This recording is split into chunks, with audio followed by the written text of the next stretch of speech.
Deixa aberto aí, nós já vamos para o texto. Atos, capítulo 2. Se você é membro da nossa igreja, caminha conosco ou nos acompanha, você sabe que ao longo de 2026 nós estamos caminhando em uma série expositiva no livro de Atos, intitulada Sereis Minhas Testemunhas.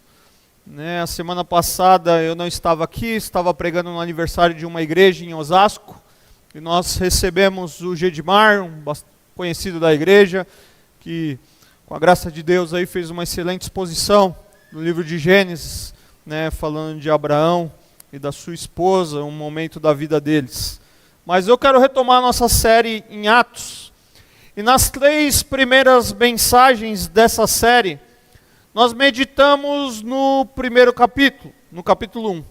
E na primeira mensagem, nos versos de 1 a 3, nós destacamos os aspectos introdutórios do livro de Atos, e nós aprendemos logo de início 2 verdades fundamentais que esse livro nos ensina. A primeira delas é que a igreja é a continuidade da obra de Jesus. E a segunda é que a missão da igreja se sustenta na certeza da ressurreição. Cristo vive, Cristo reina e continua agindo no mundo por meio do seu povo, no poder do Espírito Santo.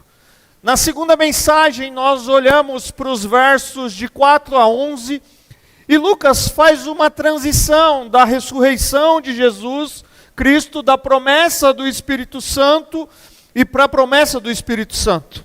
Após a ressurreição, o Senhor Jesus, ele esteve com os seus discípulos de maneira visível, de maneira real. Jesus os orientou a não se ausentarem de Jerusalém, mas que eles esperassem pela promessa do Pai. Promessa que ele mesmo já havia feito, como nós introduzimos esse culto no Evangelho de João. Promessa essa que seria o Espírito Santo. E antes de enviá-lo ao mundo, o Senhor então o chama a esperar pelo poder do alto que o Pai havia prometido. Jesus afirma: vocês receberão o Espírito Santo, e quando ele vier, vocês serão minhas testemunhas em Jerusalém, por toda a Judéia e Samaria, até mesmo até os confins da terra. Dita essas palavras, Jesus foi elevado às alturas. E nós falamos que a ascensão de Jesus deixa uma mensagem muito clara para a igreja. Ele não está mais visivelmente entre nós, porque a sua obra, e aí eu repito o que nós vimos nos primeiros versos, a sua obra agora continua por meio de nós. Portanto, enquanto nós esperamos o Cristo que voltará, do mesmo modo como subiu, nós sejamos a igreja que testemunha, que proclama, que vive o Evangelho com fidelidade e dependência do Espírito.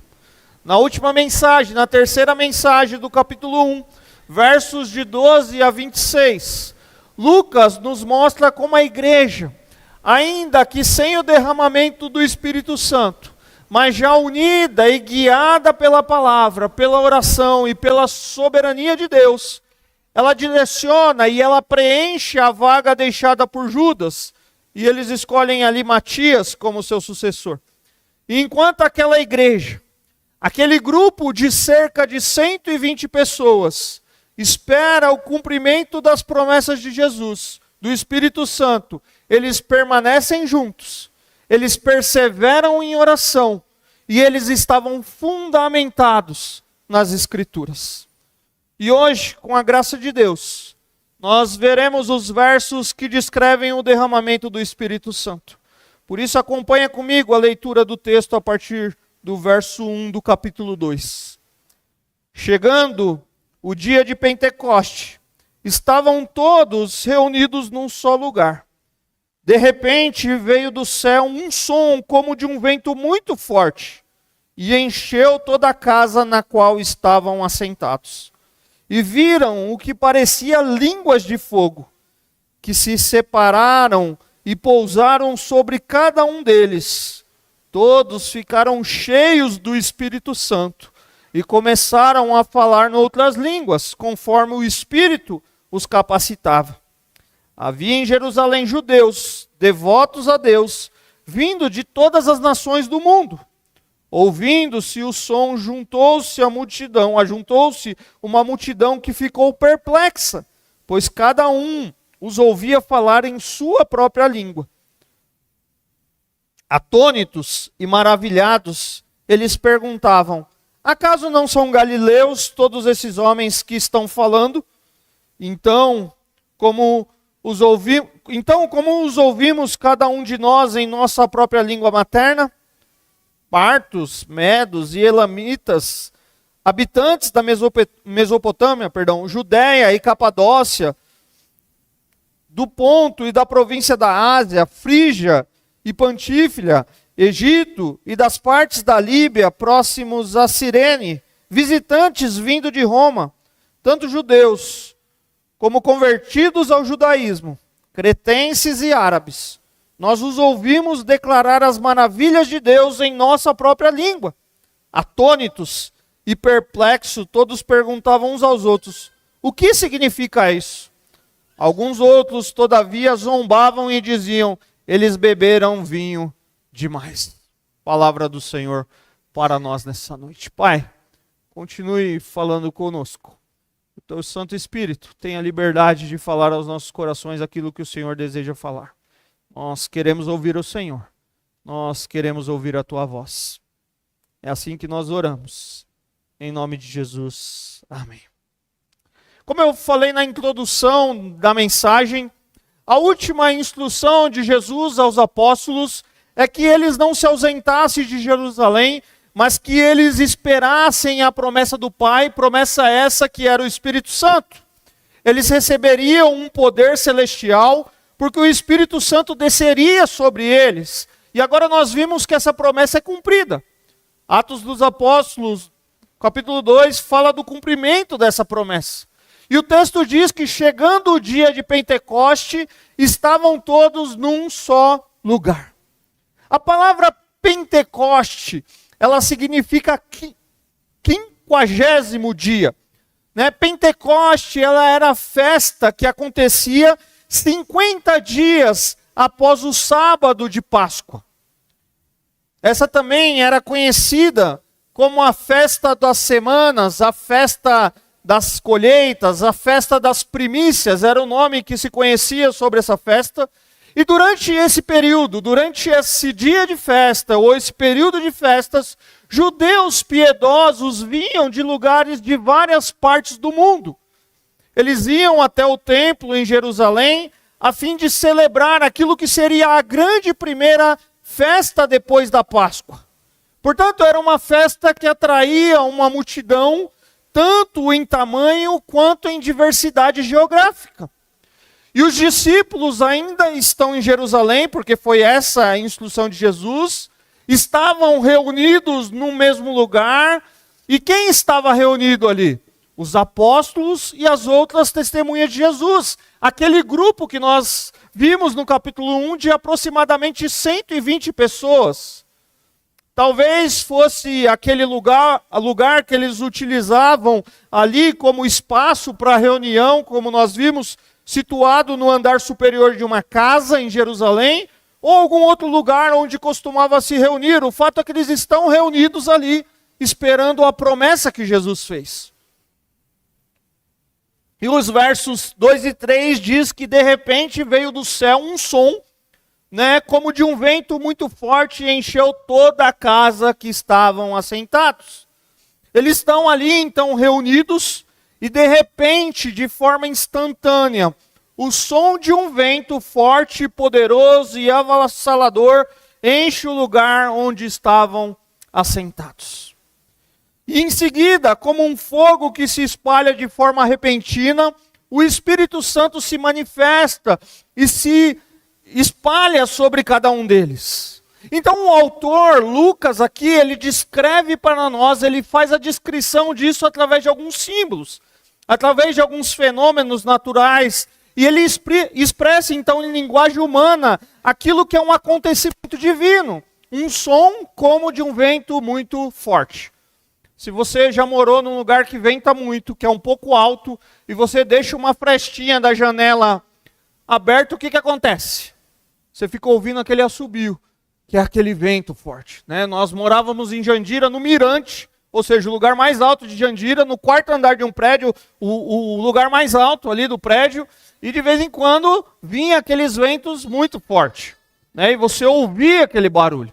Então, o Lucas aqui expressa aquilo que está acontecendo como alguns fenômenos, e ele diz assim, eles ouviram um som como de um vento muito forte. Eles viram aquilo que parecia línguas de fogo, e eles começaram a falar em outras línguas. Jesus, ele havia selecionado aqueles homens, aquelas pessoas, aquele grupo de pessoas, para cumprir a sua missão neste mundo. E quando eles estão ali, a vinda do Espírito Santo na comunidade reunida, ela é marcada por um sinal audível, o vento, visível, o fogo, e por uma voz. Eles falam em línguas diferentes. O que o texto começa a descrever para nós é que o que eles presenciaram não foi algo comum. Foi aquilo que nós chamamos dentro da teologia de teofania. Isso é uma manifestação visível do Deus invisível. O Espírito veio como um vento, que encheu o local onde eles estavam reunidos. E olha que interessante, nas Escrituras, o vento é frequentemente associado como símbolo do Espírito Santo.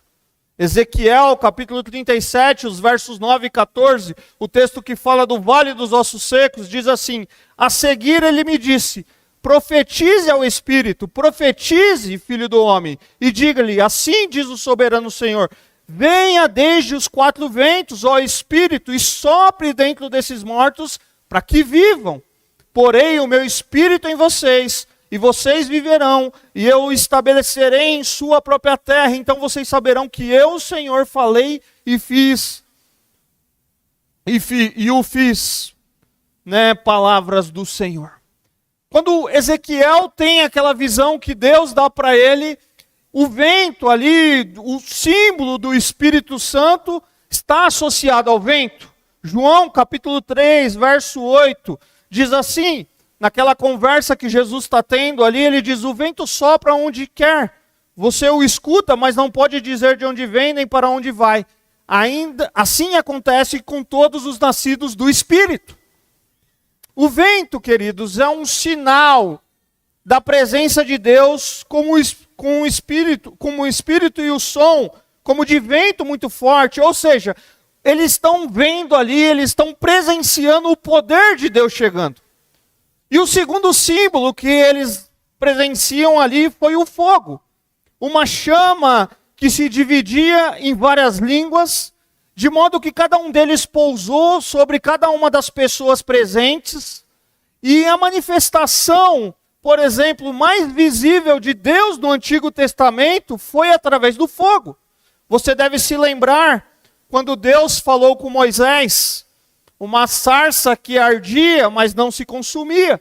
Ali Deus falou com Moisés e mudou o curso da história. Quando Deus guiou os filhos de Israel através do deserto, foi a coluna de nuvem durante o dia e de fogo durante a noite. A manifestação divina que guiou, que protegeu, que iluminou os israelitas durante aqueles anos de travessia no deserto. E temos ainda outros exemplos que poderíamos mencionar. Quando Salomão consagrou o templo ao Senhor, desceu o fogo do céu que consumiu o holocausto e os sacrifícios. A glória do Senhor encheu o templo naquele local. No Carmelo, quando Elias orou, o fogo desceu. Então a descida do Espírito Santo aqui, ela cumpre a profecia de João Batista, de que os discípulos seriam batizados com o Espírito e com o fogo. Lucas 3,16, eu os batizo com água, mas virá alguém mais poderoso do que eu, tanto que não sou digno nem de curvar-me e desamarrar as correias das suas sandálias. Ele os batizará com o Espírito e com fogo. Então eles têm ali uma presença da manifestação de Deus, né? Eles têm aquele sinal audível do vento, da manifestação visível do fogo, mas Lucas continua e destaca um terceiro elemento marcante naquele momento. Os discípulos passaram a se expressar em outras línguas. Isso mostra que o derramamento do Espírito não foi apenas uma experiência de poder e de presença, mas também de capacitação para a missão, que é o que nós começaremos a ver a partir de agora. Deus os habilitou a comunicar as suas obras de forma que as pessoas de diferentes povos, de diferentes idiomas, pudessem compreender. E olha o que o texto diz lá nos versos de 4 a 8. Todos ficaram cheios do Espírito Santo e começaram a falar em outras línguas, conforme o Espírito os capacitava. Havia em Jerusalém judeus temente a Deus, vindo de todas as nações do mundo, representada aqui por uns nomes que o texto cita. Mas o fato é que aqueles irmãos, cerca de 120 seguidores de Jesus, eles são cheios do Espírito. E o ruído, de alguma forma, atrai a atenção de um público que representava judeus do mundo inteiro. É possível que eles tenham saído do local em que estavam e eles entraram em contato com aquela multidão reunida em Jerusalém. E diante dessa cena, aquela multidão vê tudo aquilo e fica confuso. O que está acontecendo aqui? Eles não apenas ouvem a voz dos discípulos, mas eles também ouvem cada judeu presente ali na sua própria língua. A história, os comentaristas nos dizem que dentro daquele contexto, os judeus tementes a Deus poderiam ser bilíngues ou até trilíngues. Em Jerusalém, eles conversavam em aramaico. Se tivesse vindo das partes do Império Romano, eles saberiam o grego, mas eles também conheciam o idioma dos países onde nasceram. Mas eles estão ali, então, assentados, espantados, sem entender o que estava acontecendo. E perguntem, então, diante daquilo, eles não são galileus? Como é que eles estão falando em línguas diferentes? Por serem galileus, eles eram considerados pessoas incultas, pessoas com pouca formação linguística. A maioria deles ali falava aramaico ou grego, as duas línguas comuns ali, mas por um milagre. Os discípulos começaram a falar, ou eles ouviam, na língua materna deles, quando os discípulos falavam. Pense em alguém que só fala português. E de repente, essa pessoa começa a anunciar as grandezas de Deus em árabe, mandarim, russo, sei lá o que você pode imaginar. Línguas que nunca estudou. Quem é desses lugares ouviria e diria, como é que ele sabe falar a minha língua se nunca aprendeu isso? Ou imagina eu pregando aqui em português, né? E aí chega alguém de outro país aí e a gente presencia isso domingo após domingo aqui na Libras, né? No nosso próprio português, por ter uma pessoa com deficiência auditiva, ela precisa, né, ser traduzida, né? Traduzida? Ela precisa ser interpretada, né, para que ela entenda, né? Senão depois eu levo bronca em casa, né?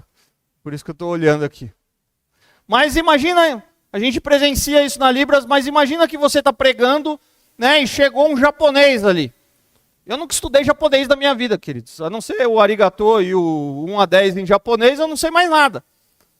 E aí ele consegue entender o que está sendo pregado. Eles estão vivendo algo mais ou menos desse tipo. É um milagre de Deus.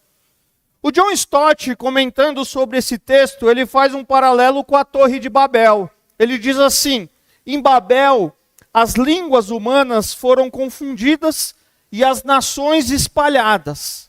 Em Jerusalém, a barreira linguística foi vencida de forma sobrenatural, como sinal de que as nações seriam agora reunidas em Cristo. como um prenúncio do grande dia em que o povo remido será recolhido de todas as nações, tribos, povos e línguas. Além disso, em Babel, a terra orgulhosamente tentou subir ao céu, enquanto que em Jerusalém, o céu humildemente desceu à terra. O fato, queridos, está acontecendo algo sobrenatural. Isso chama a atenção de todo mundo, eles não conseguem entender. Olha a última parte do verso 11. Nós os ouvimos declarar as maravilhas de Deus em nossa própria língua. Olha o final do verso 13. Eles beberam vinho demais, gerou uma confusão. Esses caras estão bêbados, porque eles estão falando coisas diferentes. Daí tem uma outra galera que fala, não, eles estão falando a maravilha de Deus. E imagina uma cidade cheia de pessoas ali discutindo sobre isso. E isso divide o povo. Alguns reconhecem que eles estão ouvindo as maravilhas de Deus e outros desprezam os discípulos. Zombam deles e os consideram um bando de beberrões.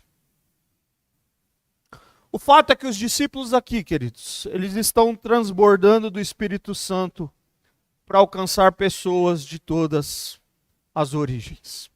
Agora, lendo esse texto, até agora eu só li o texto com os irmãos e eu expliquei o texto, eu ainda não fiz aplicações.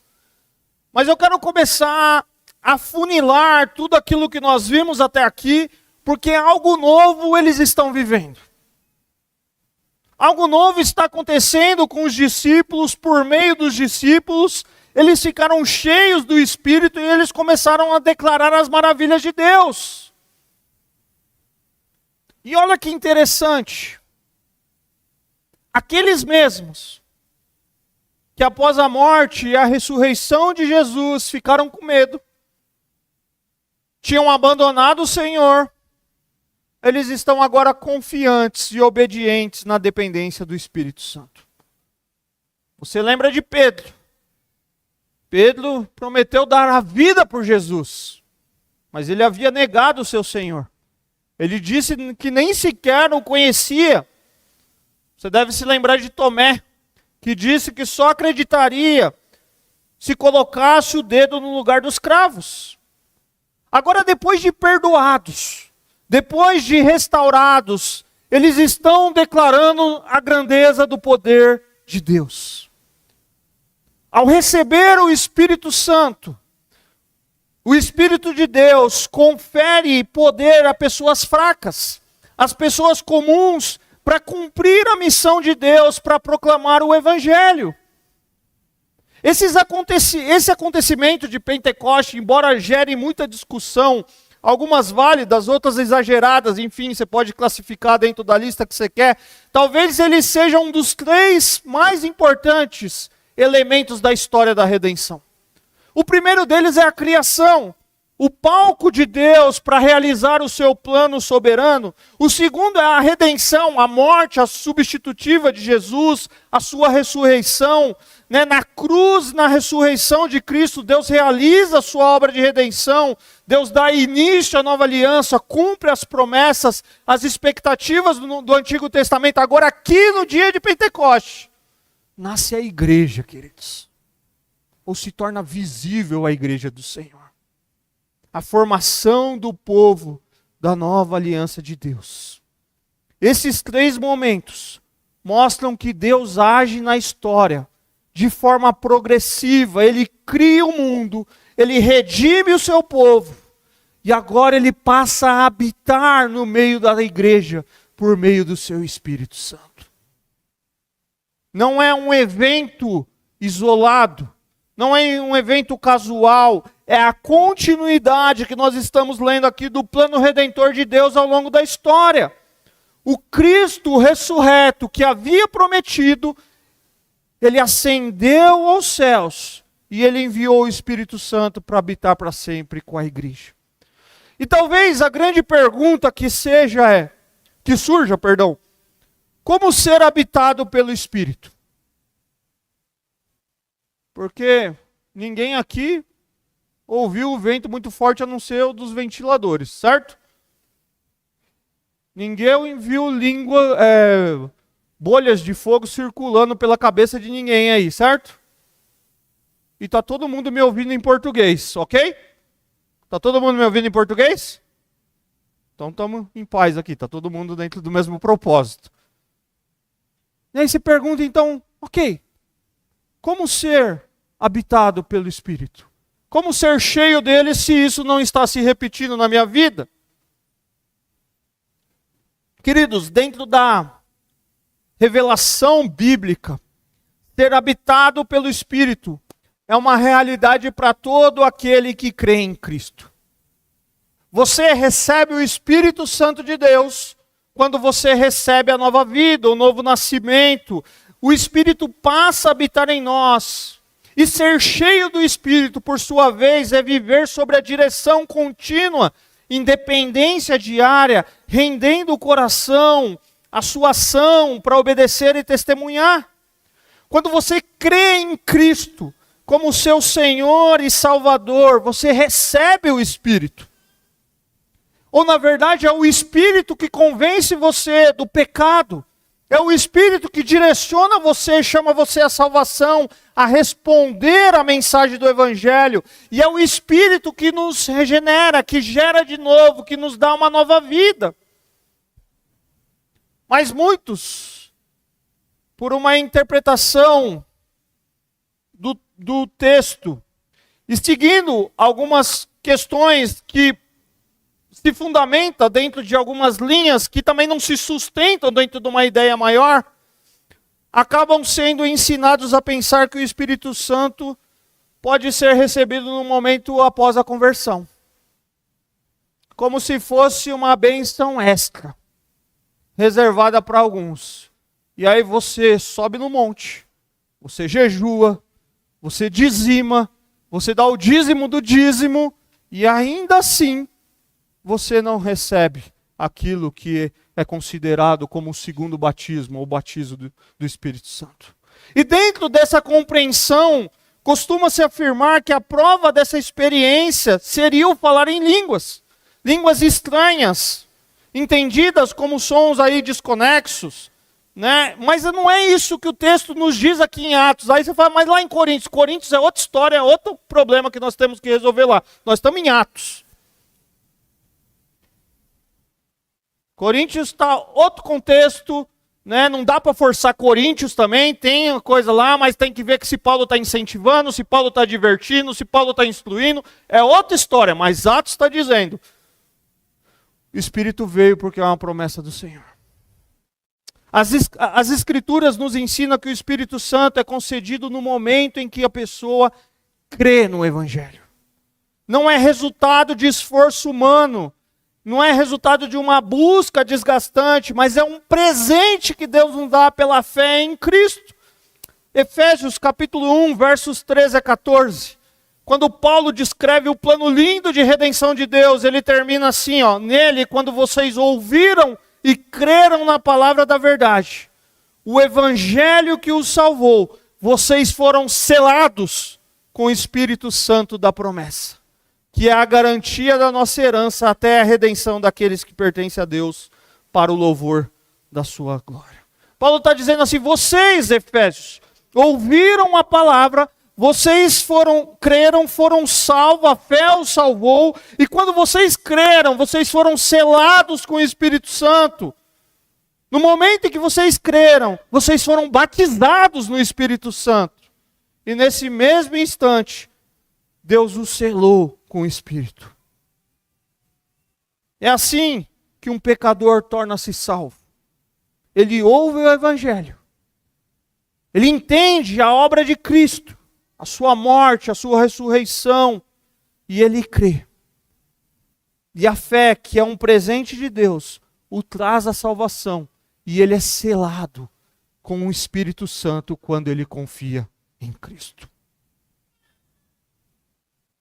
Jesus, ele consuma a sua obra de redenção na cruz, e Deus põe o seu Espírito no interior do seu povo, a fim de marcá-lo como sua propriedade.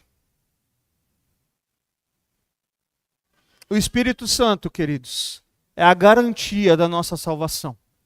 É a garantia que nós pertencemos a Deus. E a comprovação que de fato somos filhos de Deus através do selo do Espírito Santo em nós.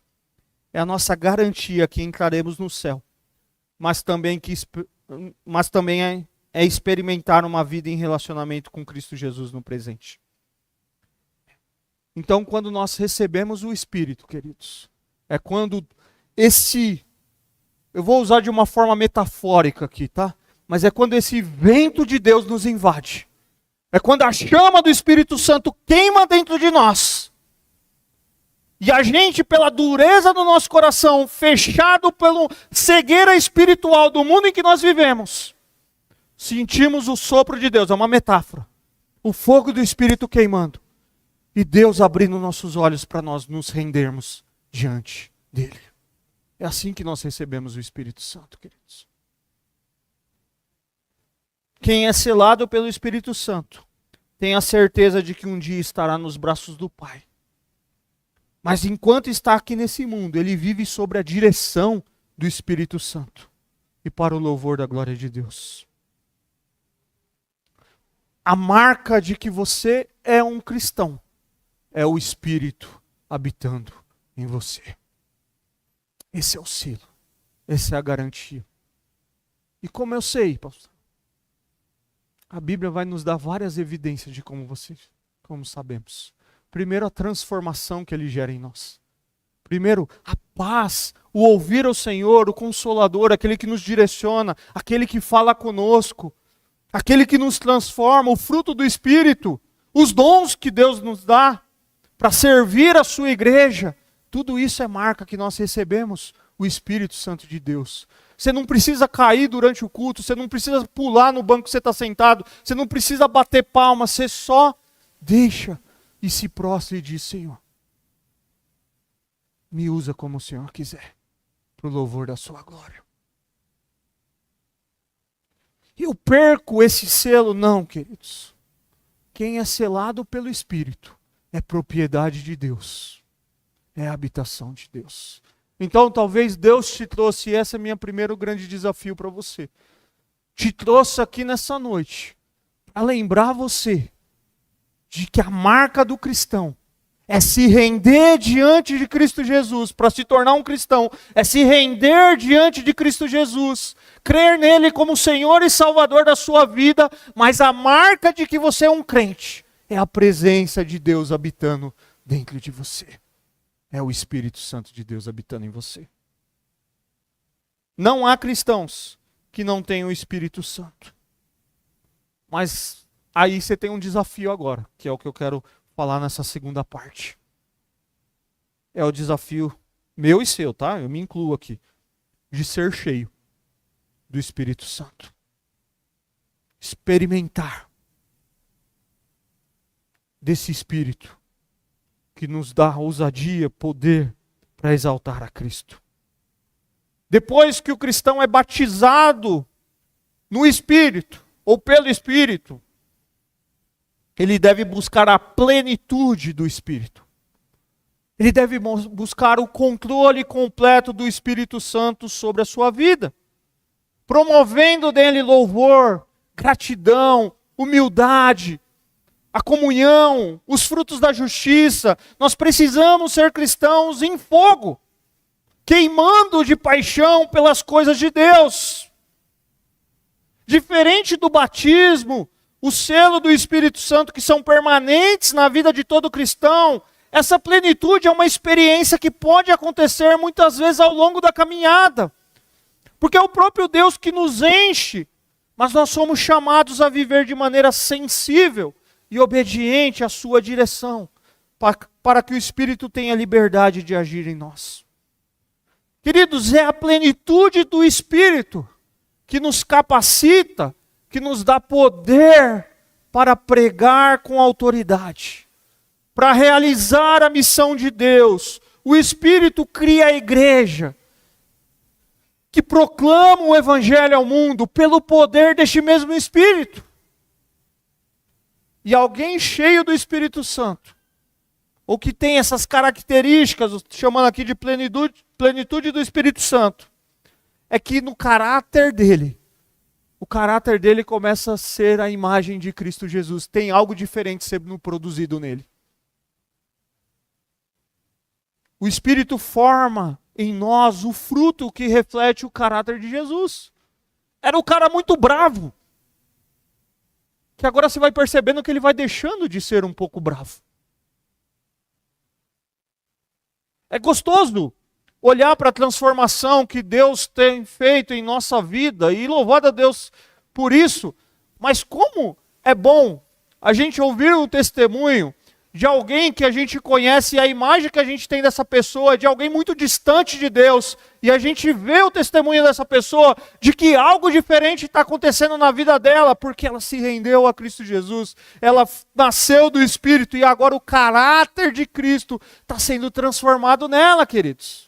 Isso leva tempo. Isso não é um cantor que se converteu num dia e no outro dia ele assina um contrato com a gravadora gospel e sai cantando por aí, a gente traz a música para a igreja no domingo seguinte. Não, é caráter de Cristo sendo produzido e transformando a vida a cada dia. Não é assim na nossa vida? É óbvio que Deus, às vezes, dentro do seu plano soberano, agiliza algumas coisas, mas Deus transforma nós gradativamente, e Ele faz o mesmo com a sua igreja. É o caráter sendo produzido.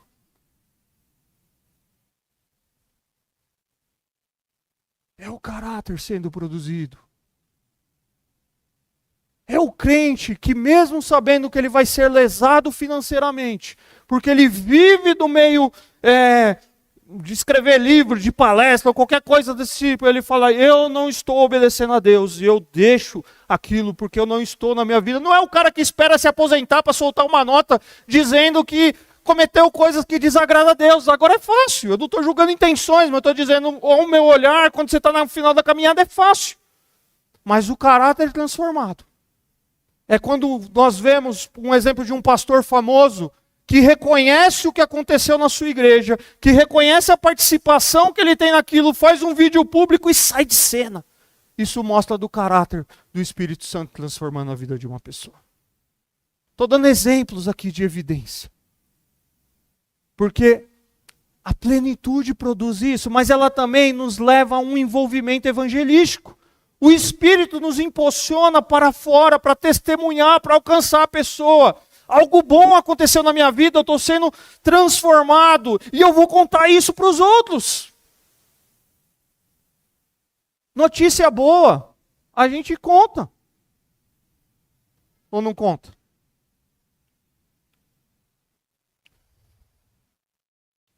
Deus me transformou, Deus me alcançou. Sabe quem eu era, aquele cara que você tropeçava lá, que eu estava bebendo, estava fazendo barulho com o som na frente da sua casa? Sou eu mesmo, Deus tem me transformado a cada dia. E terceiro, Ele produz em nós adoração. Ele produz em nós louvor, gratidão e submissão. Uma vida cheia do Espírito transborda em um culto sincero, em um relacionamento transformador. Nós não vamos conseguir isso o tempo todo da nossa vida, queridos. Mas esse tem que ser o nosso alvo. Nos alimentando da palavra, da oração, da comunhão com Deus, para que Ele produza isso em nós. Para que isso seja refletido na comunidade e no mundo em que nós vivemos. Certa vez uma pessoa descrente, um filósofo, ele estava com bastante pressa, correndo, e no meio do caminho um conhecido o abordou. E ele disse assim, para onde você está indo com tanta pressa assim? E ele respondeu, eu vou ver o George Whitefield, um grande evangelista do século XVIII na Inglaterra. E aí ele foi questionado, mas você não acredita no que ele acredita, por que você está correndo assim? Eu não acredito, mas ele acredita. Ou seja, eu sento para ouvir o cara que me convence daquilo que eu não acredito, porque ele tem tanta certeza no que eu acredito, que eu tenho prazer em ouvir a ele. O crente cheio do Espírito Santo, queridos, é esse crente que conta das maravilhas que Deus tem feito. Queridos irmãos, um crente cheio do Espírito Santo, ele evangeliza, ele testemunha, ele prega a palavra com poder e autoridade. Quando nós estamos cheios do Espírito, nós estamos controlados por Ele. Nós estamos incendiados por Ele, nós estamos sendo direcionados por Ele, nós estamos sendo abraçados por Ele. Ele nos empodera, nos capacita para a missão. Portanto, queridos, todo crente tem acesso a esse Espírito Santo que Deus prometeu. Ou melhor, a marca de que ele é crente é o Espírito Santo. E ser cheio do Espírito é algo que a gente tem que, no nosso relacionamento com Deus, pedir que Ele faça isso em nós. E aí então, na nossa caminhada, quando nós recebemos esse selo, nós recebemos dons deste mesmo Espírito, para dar continuidade à missão da igreja, de proclamar o Evangelho de Jesus Cristo. Tem gente que acha que palavra e Espírito caminham separado. Não, essa igreja aqui é muito fria porque aqui tem muita palavra. Essa aqui é muito quente porque aqui tem muito fogo do céu. As labaredas estão aqui. E acha que caminha separado, queridos. Mas a grande verdade é que o Espírito que ilumina o nosso entendimento para nós compreendermos a palavra é o mesmo Espírito que aplica essa palavra no nosso coração. E é o mesmo Espírito que atrai a multidão para ouvir a palavra de Deus e prepara o cenário para a pregação do Evangelho, que nós vamos ver na semana que vem. Não está separado. Eles estão vendo algo poderoso, chamou a atenção dos de fora. Aquilo está marcando aquilo que eles estão vivendo ali. Mas aí Pedro vai entrar com a palavra. Ele vai fazer o discurso. E 3.000 pessoas vão se converter naquele dia. Porque o mesmo Espírito vai convencer aquelas pessoas do seu pecado a se renderem a Cristo Jesus. Não há uma desassociação entre Espírito e palavra, queridos. Há uma junção. Nós somos iluminados a entender a palavra pelo Espírito. É pelo mesmo Espírito que nós temos ousadia para viver e proclamar essa palavra. Mas é o mesmo Espírito que convence as pessoas para se renderem a Cristo Jesus. Sabe o que isso deveria gerar em nós, caminhando para a conclusão dessa mensagem? Constrangimento e dizer: Senhor, obrigado porque eu não sou nada.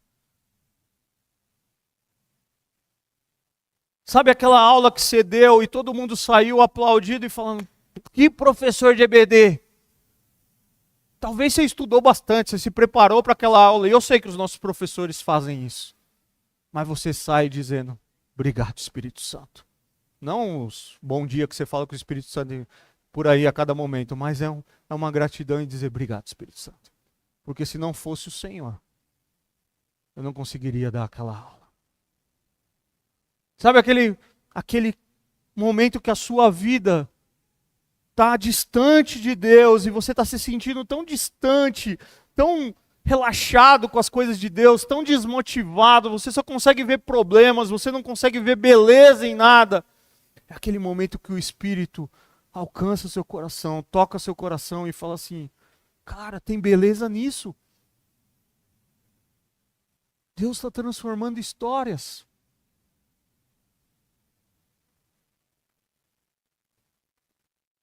Pentecoste foi o cumprimento da promessa de Jesus. O Espírito Santo foi derramado sobre a igreja para capacitá-la para a missão. Sabe o que eu acho mais lindo do livro de Atos, queridos? É ver aquele bando de discípulos que andou com Jesus, principalmente Pedro, que deu um monte de mancada com Jesus, que não entendia das coisas de Jesus, agora totalmente habilitado e capacitado para cumprir a missão que Deus tem para ele. Isso me faz olhar para a minha vida, nas minhas limitações e dizer: Senhor, obrigado porque tinha chance para Pedro, e se o mesmo Espírito habita em mim, faz o que o Senhor deseja fazer. Isso deveria nos levar a isso. Ele vem com poder, ele transforma discípulos medrosos em testemunhas ousadas. E ele capacita pessoas comuns a proclamar as grandezas do poder de Deus. É isso que nós vemos aqui. Nós vemos também que todo aquele que crê em Cristo Jesus é habitado e selado pelo Espírito Santo. Mas que nós somos chamados a viver cheios dele, sobre o seu controle, independência diária, para obedecer e testemunhar. Queridos, o Espírito não nos foi dado para nos tornar espectadores da fé, mas para participarmos ativamente da missão de Deus no mundo. O Espírito desce sobre a igreja, para que a igreja não fique parada. Ele enche, ele envia ao mundo ao encontro dos pecadores para anunciar Cristo e conduzi-lo à salvação. O desafio para nós como igreja é de não vivermos apenas como quem tem o Espírito, mas como quem é conduzido pelo Espírito. Que nós não sejamos uma igreja acomodada, confortável, mas uma igreja viva, cheia de paixão por Cristo, ousada no testemunho, dependente de Deus em oração, comprometida com a missão. E assim como em Pentecoste, o Espírito foi enviado aos que creram. Hoje ele continua sendo dado àqueles que se arrependem e confiam em Jesus. E a minha pergunta para encerrar é: você já se rendeu a Cristo de verdade?